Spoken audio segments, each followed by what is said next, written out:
What's up, everybody? Welcome to episode 12 of On the 50 with your host, Dan Schack. That's me. Today, I have my friends, Evan Worrell and Mike Fantini, on the podcast. They are hosts of their own podcast called Aged Out, which is all things marching percussion. They talk about WGI, DCI. They do early, mid, and late season commenting. They talk about trends and activity. They have judges and designers and educators on their podcast, and it's a super awesome resource. They're just well-informed guys. I march with them on the snare line at Rhythm X. Evan is a alumni of Carolina Crown. Mike is an alumni of the Blue Stars and the Blue Coats. So they are very well versed in the drumline world specifically, but just in drum corps in general, as fans, as spectators, now as commentators. Our conversation was really interesting. I mean, it spanned a pretty wide range of topics. We talked about the social media. We talked about trends in DCI. We talked about old school DCI, contemporary DCI, how to make the activity more broadly available to a wider audience. We talked about judging, just so many things. I'm not going to be able to sum them up all right now, but it was a great conversation. These guys are just very analytical and smart people. I've been friends with them for a long time, and this is likely why. I was at Evan's wedding, in fact, during the 2012 Rhythm X season. So we go way back, and it's just an awesome conversation. So check it out. I'm very much like an advocate of like more information, more accessibility. Like, I think, Evan, you made the point that is extremely important to reiterate, that it's like not every student has the financial access or the geographical access to world-class instructors. But if you do a few Google searches, you will find world-class instruction online for free.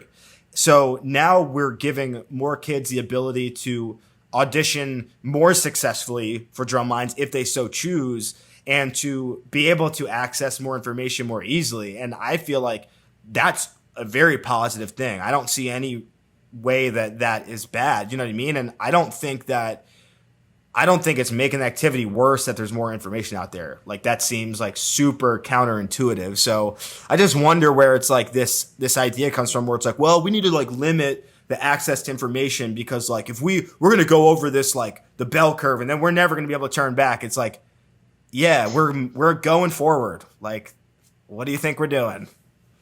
I don't know. I don't understand that either, because my hope with all of this, like, I want to be able to tell someone, oh yeah, I did Drum Corps International when I was in college, and have them actually know what I'm talking about. And so the only way, like, it's like 1 out of 10 people you say that to will actually have heard of it, but they don't really know what it is still. Yeah, maybe less. So what? Maybe less. Yeah, it might be less than 1 in 10. Right. But that should be the goal. Like, that's how you make this thing grow. You show more and more people and put more and more stuff out there, and then you get more people involved, more people's kids will get involved, and the activity will grow. You've seen a lot of growth in the last decade from when you and us three were marching at this point, I think. You've seen a lot of growth already. You can just see the average level of the percussion side of the activity has gone up so much because there is a larger pool now of quality talent or kids that are reaching that level to be spread amongst all these groups. And the more and more we get this out there, the more and more people we expose to this by putting things on the internet, social media, whatever, can do nothing but help, in my opinion. Let me ask this. I think the creation... Oh, sorry, Evan, go ahead. Go ahead. I think the creation just of like flow itself is like just a huge one-up. I mean, I remember the old Fan Network, but now the ease of access for kids to witness drum corps, like in the early 2000s when I first witnessed it, the internet really wasn't very flooded with that information. And if it was, you had to buffer a video for 30 minutes to watch 30 seconds. But now with like FloMarching, you're giving kids the opportunity to watch BOA, WGI, DCI, and to get this content of the behind the scenes stuff. Of course, like there's going to be people who complain about it, but like the product itself, I mean, we've talked on our podcast about it, is almost invaluable as far as getting information to kids. So yeah, I mean, I obviously agree, and you know, I don't need to like defend Flow as someone who works for them, and you know, it's a group of people who are passionate about the activity, like any of us, and they are they are blessed with some really great resources, and they have made some good moves, and they're just continuing to find creative ways to put information out there. And I obviously am a big fan of them. And, this conversation leads me to like kind of a theoretical question, which is like, what are the positive values of remaining a niche activity?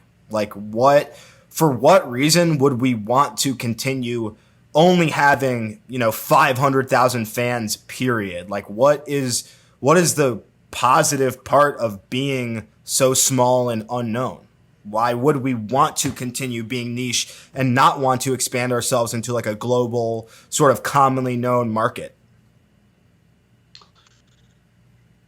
I don't know that there's a good answer for that.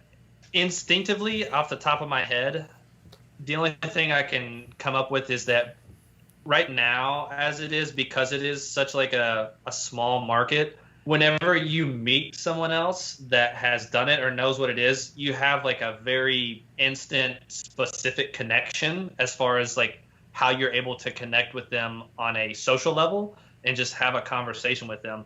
I know, for instance, like my dad like wears some like DCI patches on a jacket. He was a huge supporter of mine. And anytime people ask him, like, oh, you know what drum corps is? Oh, you know what WGI is? And like you can immediately have this conversation. But growing that in market, I don't think that would necessarily diminish that relationship.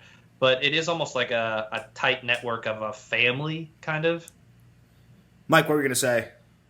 No, I was just like, you never meet a stranger, just to kind of add to what Evan said. That's a perk of it. Like you have an instant talking point of something you're both immensely interested in. And it's because anyone that knows about it is probably I feel like we don't have a lot of like diet fans, if that makes sense. Right. Like you're either into drum corps and you're all in or indoor, or you don't really care about it or don't really know about it. It's like a cult activity. It's a cult following. Literally. So like if the web expands to then encompass a bunch of, oh yeah, I watch it every once in a while. I check out a video or two each summer. Like I guess that goes away, but I don't really see that as an issue. Okay. I don't think that's that big of a deal. Yeah, and I think that we're reaching here. We're reaching real hard. Yes, we are. Yeah. I mean, I do think there's like an intimacy, and I've always like kind of like defined it as like, in the real world, we apparently have 6 degrees of separation between us and anybody, or us and Kevin Bacon. And in drum corps, it's like 1 degree. You know what I mean? Like, if you meet someone from drum corps, or that you don't know, they know someone that you already know. It's 1 degree. I've never been proven wrong. It's like that simple. And I don't think age matters, by the way. But let me say this, like, okay, that's really intimate, and like has a cult following, and I do think that's really great. But like, okay, like this idea that if 2 people meet and they have this commonality of drum corps, they'd be like, oh yeah, like this is something we could talk about, whatever. Same thing with basketball, and basketball is huge, or soccer, for example. Yeah. Like soccer is the biggest sport in the world, and if you meet someone who's a soccer fan, whether it's tangential or a like deep soccer fan, you still can make a connection with them. I don't think that it like eliminates that possibility for intimacy or connection because soccer is like so insanely popular, and that like Cristiano Ronaldo is like the most followed person on Instagram. It's not like soccer's sterile. There's no intimacy to it. I think it's like makes him. It's like people's like nationalities are like based around the love of soccer. Like their heritages are based around soccer, and we do have pockets of drum corps where it's like entire families that have been brought up in the drum corps world, and like, like does it becoming popular mean that it's going to lose that like that connection, that singular connection? For me, it means that there's going to be more frequent interactions like that. Agreed. I think that that's valid. And we're just like, it's not like you were saying, like the soccer thing or the basketball. It's not like anybody's ever been like, oh, you like that team or you like that team. I think it's more like, oh yeah, we like this one thing, not, oh, you like this drum corps or this group or that group. We can't talk. It's just you like this thing. I guess maybe the pool of internet trolls would grow to leave like toxic comments on videos. Right. But I don't know. I don't think it's a bad thing at all. I know we are definitely reaching for sure, and as we should be, because that's what this is for. Honestly, is just to like let's go down a little bit of a rabbit hole, and I just I think that there would be no intimacy lost, and call me crazy. I don't think that corporatizing drum corps by 5% would diminish the value of the activity at all. And we get very sketched out when we're like, I'm there. How many times does the conversation happen? Like, imagine if the Blue Devils were sponsored by Nike. Imagine if we actually got these massive corporate sponsors to, one, help us market and advertise. They'd help us financially. We would help them. Like, there is a relationship there that's like just totally untapped. And like, if you think about it, even the companies that we deal with, almost all of them are niche. Like, I will say, like, Vic Firth is not niche to marching at all because they have the 7A stick, and that's like the most sold drumstick in the world. Or like Remo Drumheads, or you see those brands like Travis Barker is using those brands, or like, these huge drummers using these brands. Travis Barker is just a low-hanging fruit example. There's probably someone better I could think of, but the Viper and the MTX or the uniform companies. The uniform companies who are doing great work, like FJM, like their digital printing and their band uniforms are like so nice. But they're niche. They don't make anything but that. Now they're making like PPE, they're making masks, I think, but like, why aren't we getting our uniforms from Nike and Adidas and Reebok? Like, I just don't totally buy that argument that it's going to diminish like the educational quality. Like, if anything, I would think the corps could get more money and they could market themselves better. They'd have better auditionees. They'd be able to provide the students with a better experience. The gear would be better. Like, I don't see a better downfall. Food. Keep better going. Food. You could have actual trainers, like real athletic staff, like all this stuff. More full-time employees and instructional staff. I mean, that's a big one. I mean, you could just, the influx of resources and money just creates so much availability and opportunity. So, yeah, if we could start to push that in that direction, like somebody's like pitches an idea, for instance, to an athletic company, like, why don't you buy us and help inject money into this so we can help like grow this market? I mean, I don't know how. I mean, obviously, I'm not a corporate structure type of person, but I'm not sure what the steps that you take in order to get to that next avenue or next channel of corporation sponsors. I'm gonna freewheel in a crazy direction, but like, yes, I think the very medium of band will never allow for the top level corporate sponsors, because we don't fill the stadiums because you can't watch a drum corps show from the side or the back. So in a concert venue, when you go see, like I saw Justin Timberlake at MSG on his 2020 Experience tour, and like it's 3D. No matter where you sit, the audio is good. You can pretty much see him even if you're far away. The experience is good. You're getting like a pretty good experience of the music and the entertainment, no matter where you sit, even the worst seats. We can't sell the back side of the stands at WGI or at Lucas Oil, because if you watch a show back there, it basically makes 0 sense. And that's the directionality of live music, right? Like if you look at a Broadway show with the pit orchestra, it's all very directional. You know what I mean? And they have like amazing audio, obviously, and like all of that it's a very immersive experience, but it's very unidirectional in terms of how the live music is being played. And for us, like I think the fact that we face in a flat direction and we pretty much can only perform to this amount of people before it sounds and looks basically unreadable means we don't fill out probably, 70 or 60% of the stadium. And then when we're pitching to Nike, they're like, well, how many people are going to finals? They're like 20,000. Like, what's the seating capacity? Like 100,000. It's like, well, what's happening? Well, we can't see people in the back because it doesn't sound or look like anything. That's like a intrinsic flaw. Do you think that can be overcome by the streaming medium? I mean, so say you only have 20,000 that can be in the arena or stadium to watch it live. If you have those sponsorship banners and marketing things on backdrops or like the back sideline, whatever, if you're watching a live stream of it, you're still going to see that stuff.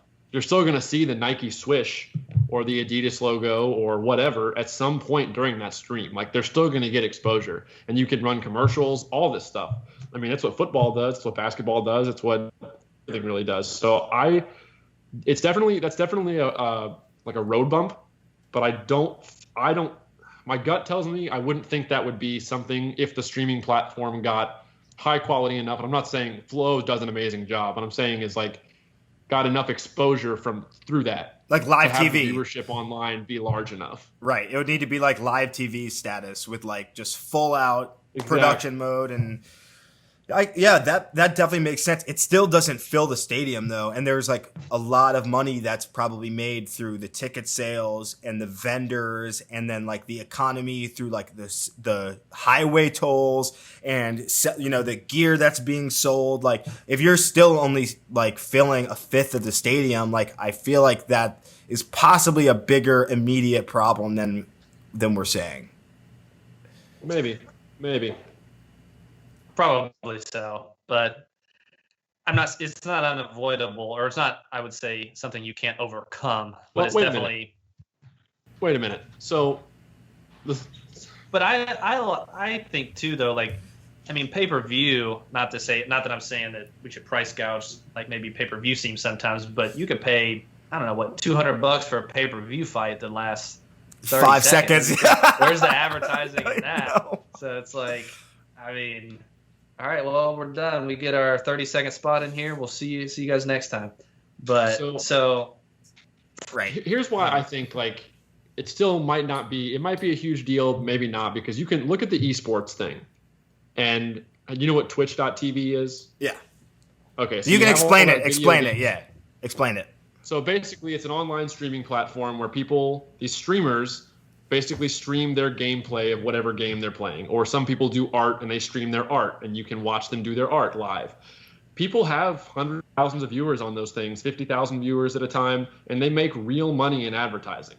Like, I really think if that kind of medium can get big enough to get real, like Red Bull, Monster, all these energy drinks, some of them are sponsored by Puma, like all these athletic companies are sponsoring these esports streamers.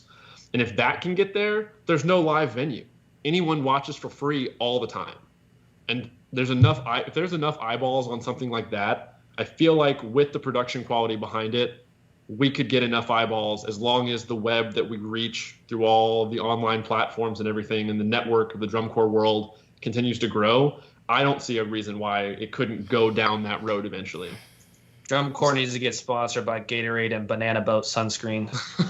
Sunscreen and match made in heaven. Yeah, we have some earplug sponsors. Something, Mike, I'm going to try to get back logically to what you're saying. I think an issue between, let's say, Twitch or pro sports versus drum corps is that if you are a fan of whatever team in pro sports and they get eliminated and they're not in the Super Bowl, for example, you very well are still going to watch the Super Bowl, right? And you very well are going to be engaged in that still. If you are a spectator of a drum corps at finals, you are likely affiliated with a drum corps as a parent or a relative or like a spouse or as a whatever. And if you are, let's say, associated with a drum corps that doesn't make finals, it doesn't necessarily mean you're going to go to finals. Now, I know I'm like, this is completely hypothetical, but our spectators of our sport are very much tied in on a personal level.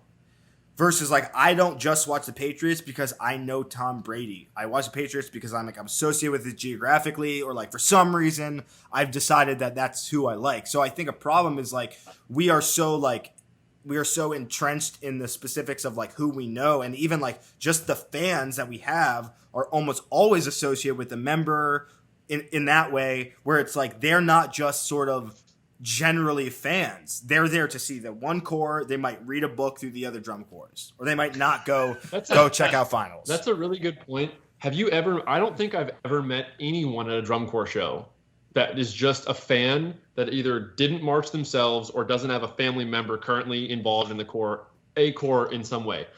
I don't think we have fans that are just like, there's plenty of people that are NBA fans that never played basketball a day in their life, and have no relatives related to any team they're watching. Right. They just like watching basketball. And maybe that could be something that comes with further outreach and further exposure. Because, for example, like this is my brother-in-law's parents went to come see a drum corps show in 2010. Now, they were related through me was why they were there. But now, granted, they haven't been back to one yet, but they both were like, I didn't know this existed. This is so cool. This is awesome. Like they were like towards the top of the stands or whatever. They loved it.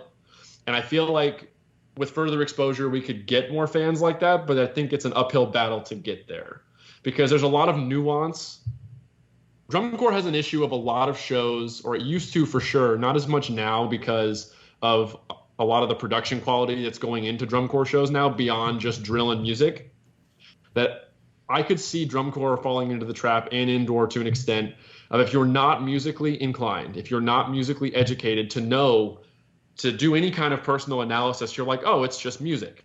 A lot of the shows could run together to you as an audience member. And it's like, well, I've watched 7 in a row now, and they're all kind of just music being played that all sounds pretty similar, and it all sounds amazing, so I can't get into the competitive side of it. I have no idea why Group A beat Group B, whereas basketball or football or a sport, you have this team scored more points. I don't know anything about the strategy going on in football, but I can see when they scored the points to know why they beat them. So I think that's part of the road bump or part of the issue of getting it to go bigger. It requires a certain level of knowledge to fully appreciate it. And so I don't know if that's something that can ever be overcome. I hope it is. You might get very, very casual fans that will watch one show a summer, watch a few drum corps do their show and be like, oh, cool. All right, now I'm going to go back to my life. So I don't know if that's something that can be overcome. Evan, what do you have to think about that? I mean, I think that that's a valid point as far as like it does require like almost like a preset of skills or knowledge in order to understand the nuance of it. I do think that the evolution that we have in drum corps has allowed it to be more digestible from a spectator as far as like removing the shakos more in a show like what the Blue Coats did last summer with the Beatles music. Like that's very recognizable. I mean, there's Beatles fanatics of all generations, like people that would listen to that show and that music and be like, oh, I really like this or really enjoy this. I mean, they did the thing at the Pro Bowl halftime. Was that right? Or something? The performance, they did a performance at some football thing. Right. I can't remember what it is. We need a fact check. But I think, yeah, somebody fact check me. Yeah. But I think that drum corps has actually become more digestible to maybe a common fan as far as like the props and stuff like, oh, this is really cool. They're like for sure on a jungle gym almost. And the production value has ramped up how exciting it is just on like a common watch. So there's a lot to pick apart here, and I think on some levels, there's like what's up here that any person could look at and be like, that is generally and observably athletic. That is generally and observably difficult. That's generally and observably effective by anybody. And then there's some of that, but I honestly think like what Mike brought up, I would agree. Like I think more of what is rewarded and what is being put out on the field are technical skills that require like a multi-prismatic knowledge to enter and go like, this is hard because I know that this thing's hard, this thing's hard, this thing's hard, and they're doing all of those at the same time. Or they're in this environment, and I understand that the timing of this makes this difficult. And it sounds like it's together, but we're throwing the timing devices around, or like there's like we actually want to be intellectual with the way we design and like have people feel smart who are judging us, because the people that are judging us are drum corps people, right? But what if half the judges were professional dancers or were in Cirque du Soleil, they're acrobats? What if they were jazz musicians? What if they're professional touring drum set players? Like we only have people that are niche judging our activity, and therefore it's a feedback loop of what we think is intellectual and what we think is going to be rewarded from a technical standpoint, and usually it is, right? And it's very hard to hit that nail on the head for someone to be like technically sound and like difficult and intellectual, but also be like plainly cool and easy to reward. And I think like that Blue Coats example is a good one, but it's one of very, very few. Like, I do not think that we go into designing enough shows with the primary goal in mind being that the show is fun, digestible, it's for the audience, and it's not for the judges and the numbers, because we fear that the judges will not give us those numbers if those boxes aren't checked. We literally need to check this like vocabulary and these like words that we've defined, and the words like are interpretive too. And I think that becomes a huge problem. And imagine if we just got rid of half the panels and we brought in non-specialists, and they could use the sheets. I think the sheets would still be usable, and they had to put a number down. I bet the outcome would be extremely different, because what the judges see is what they see from their own training, their own backgrounds. And yes, we train judges in various art forms. They go to museums. They engage in like different like modes of art, if you will, right? So they are trained, and I love that, but like they're all band people. Do we have any judges that you guys can think of that aren't band? I mean, no. And I think that's so. A valid point, too. I mean, how often is the show that's voted fan favorite also the show that wins? Probably almost Has that never. Ever happened? I'm pretty sure it's probably never. I mean, if we brought in judges from just like other spectrums and other content areas as just like a casual judge, I think we would definitely have to change, obviously, the way that they design the shows, but also the restrictions in which we're able to operate as far as like rules to make them more effective. A lot of which might be safety regulations. Yeah. Get some Cirque du Soleil people in here. Let's go. But it's just rough. It's a tough battle to be fought to try to make it go mainstream, because I'm sitting here thinking in my head of all these different things that, like, I'm like, okay, gymnastics. Anyone can watch someone, like, gymnastics is kind of subjective.